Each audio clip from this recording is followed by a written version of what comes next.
नमस्कार, मैं हूं कपिल और आप देख रहे हैं नेक्स्ट 9 न्यूज़। प्रयागराज के कॉलविन अस्पताल कैंपस में माफिया अतीक अहमद और भाई अशरफ की हत्या के बाद पूरे प्रदेश में हाई अलर्ट है। उसकी मौत के बाद कानपुर और आसपास के जिलों से अतीक के खास लोगों पर खुफिया निगाहें रखी जा रही हैं।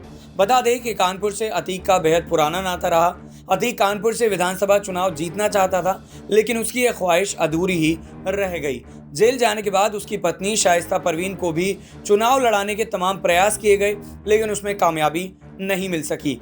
AIMIM जो असदुद्दीन ओवैसी की पार्टी है, उसे ज्वाइन करने के बाद शाइस्ता ने कानपुर में आयोजित जनसभा के दौरान अतीक का खत पढ़ा था।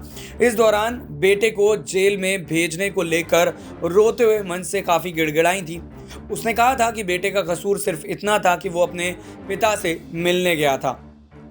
पत्र के माध्यम से अतीक ने अखिलेश यादव पर बड़े सियासी हमले भी किए थे। अतीक अहमद साल 2017 में कानपुर की कैंट विधानसभा सीट से चुनाव लड़ने आया था। उस वक्त की सबसे महंगी गाड़ी वो हमर से पहुंचा था। उसके साथ 500 गाड़ियों का काफिला था। अतीक की कानपुर में एंट्री भी चर्चा का विषय बन गई थी। कैंट विधानसभा मुस्लिम बाहुल्य होने के चलते उसकी जीत पर पूरा भरोसा था।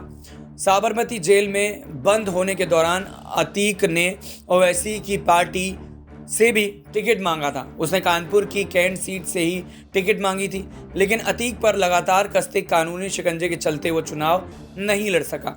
सूत्रों के मुताबिक AIMIM पार्टी से अतीक ने 5 टिकटों की डिमांड की थी, जिसमें प्रयागराज पश्चिम से पत्नी शाइस्ता परवीन का विधानसभा चुनाव लड़ना तय माना जा रहा था। अतीक ने पार्टी की सदस्यता भी ग्रहण कर ली थी।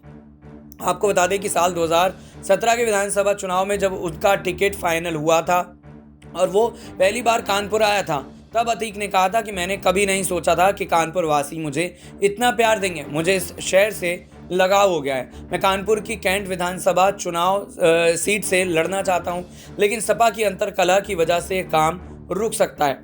मुलायम सिंह हमारे बड़े नेता हैं और वो भी चाहते हैं कि अतीक अहमद चुनाव लड़े।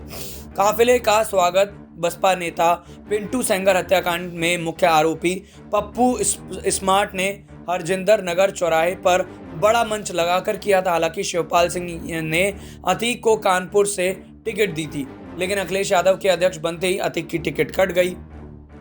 अतीक के चुनाव लड़ने को लेकर पत्नी शाइस्ता परवीन और बेटे असद ने भी कानपुर में प्रचार किया था, जनसभा भी की थी। 1.5 महीने तक कानपुर की कैंट विधानसभा में अतीक का खूब प्रचार और प्रसार किया गया, लेकिन टिकट कटने के बाद अतीक फिर कभी वापस कानपुर नहीं पहुंचा। लगभग 1.5 महीने बाद अतीक का टिकट वापस हो गया था। 1.5 महीने लोगों से संपर्क करने के दौरान असद के संपर्क कई लोगों से हो गए थे। ये टिकट भले ही अतीक को कैंट विधानसभा से मिली हो, लेकिन अतीक, उसके परिवार वाले और चुनाव लड़ने आए लोगों के संपर्क कई और लोगों से हो चुके थे।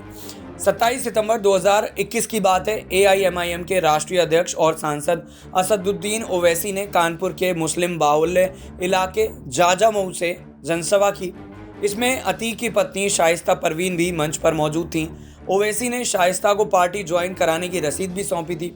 तब मंच से ऐलान किया गया था कि अतीक की पत्नी कानपुर की कैंट विधानसभा सीट से ही चुनाव लड़ेंगी। अतीक ने लोकसभा चुनाव लड़ने की भी मंशा जताई थी। शाइस्ता ने मंच से करीब 23 मिनट तक अतीक का खत पढ़ा। कानपुर में आयोजित सभा में शाइस्ता ने मंच पर अतीक अहमद के जेल से भेजे गए पत्र को पढ़ा, जिसमें अतीक ने आरोप लगाया था कि वो अखिलेश यादव की वजह से आज जेल में है। शाइस्ता ने उस वक्त कहा था कि ये जो पत्र है उनके पति ने प्रयागराज के लिए भेजा था। कानपुर के लिए भी पत्र आना था, लेकिन नहीं आ सका। कानपुर में 20 जून 2020 को अतीक के गुर्गे पप्पू स्मार्ट ने बसपा नेता पिंटू सेंगर की हत्या को अंजाम दिया था।